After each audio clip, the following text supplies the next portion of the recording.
今天老师给我们讲了一个国王的故事，好好听哦，我可以讲给你听吗？当然可以呀，我最爱听你讲故事了。来，妈妈准备好咯。听，花在说话。当夜幕悄悄降临，群山如温柔的臂弯，环抱着一片宁静的谷地。一阵风从深深的山谷底部吹来，带着丝丝凉意，也带来一抹神秘。在那幽暗的角落，一座古老的宫殿隐匿于月光与雾气之中，宛如一个正在做梦的人，静静地呼吸着。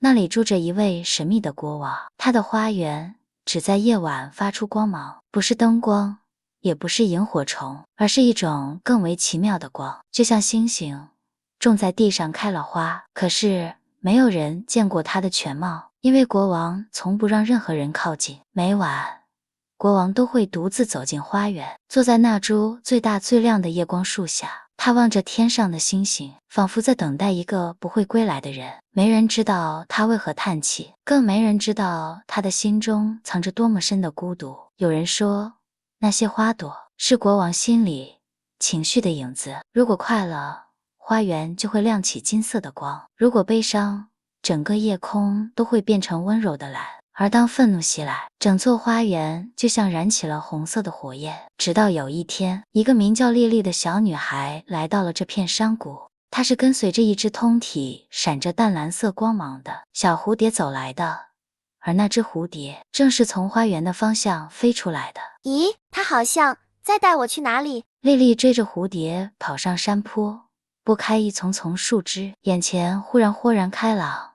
她看见一扇老旧的大门，门后是一片银光闪烁的花园。哇，这些花好漂亮，它们在动，好像在滴雨一样。就在这时，一道沉稳的声音从黑影中传来：你不该进来，这里不是给别人看的。我不是故意的，只是它们真的好美，好温柔。国王沉默了，他注视着莉莉那双清澈的眼睛，仿佛在回忆着什么。这些不是普通的花，它们是我情绪的体现，是我亲手种下的。我曾因愤怒毁坏过我最珍惜的东西，后来我开始将情绪一一植入泥土，让它们绽放成花，而非烧毁我周围的一切。莉莉没有逃走，也没有打扰他，她蹲下身，小心翼翼地触碰了一朵金黄色的小花。它在发光，好像在笑呢。我可以叫它微笑花吗？微笑花这个名字不错。就这样，莉莉成了夜光花园里唯一的客人。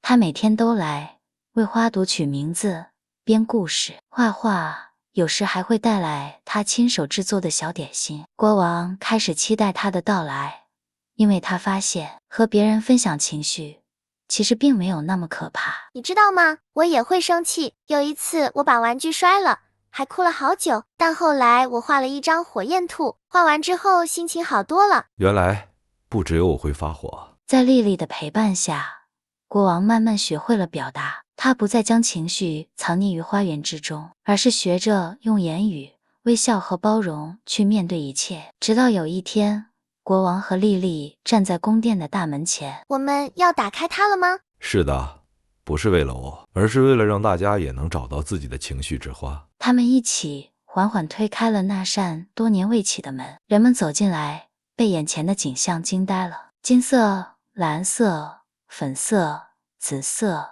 无数光点在夜空中摇曳，每一朵花都好像在低声诉说着一个心事。欢迎你们，这里是一个可以理解、接纳情绪的地方，也是属于每一个心中有光的你们的乐园。从那天开始，夜光花园变了，它不再孤单了，也不再只是国王一个人的秘密。每个来过的人都能种下一颗小小的情绪种子，然后等它慢慢长成一朵属于自己的花。而那位曾封闭心扉的国王，也终于学会了与情绪做朋友，在情绪中找到力量，也找到了自己。